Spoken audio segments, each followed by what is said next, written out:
لین بنا کے لبیک کا نعرہ لگائیں گے اور قبلہ جلالی صاحب کی رہائی کا ہم مطالبہ کریں گے اور اس کے بعد پھر دعا کریں گے۔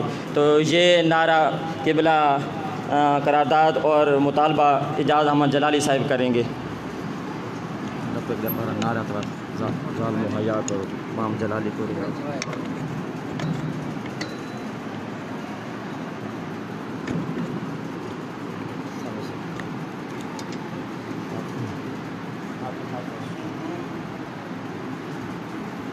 لبیک لبیک لبیک یا رسول اللہ لبیک لبیک لبیک یا رسول اللہ لبیک لبیک لبیک یا رسول اللہ لبیک لبیک لبیک یا رسول اللہ۔ ظالمو حیا کرو، امام جلالی کو رہا کرو، ظالمو حیا کرو، امام جلالی کو رہا کرو، ظالمو حیا کرو، امام جلالی کو رہا کرو، ظالمو حیا کرو، امام جلالی کو رہا، ظالمو حیا کرو، امام جلالی کو رہا کرو، ظالمو حیا کرو۔ امام جلالی کو لبیک لبیک لبیک یا رسول اللہ لبیک لبیک لبیک یا رسول اللہ لبیک لبیک لبیک یا رسول اللہ۔ تاجدار ختم نبوت زندہ باد زندہ باد۔ ایک مرتبہ الحمد شریف، 3 مرتبہ کل شریف اول آخر درود شریف پڑھ کے مولانا محمد بشیر احمد مدنی صاحب کے ملک فرمائیں۔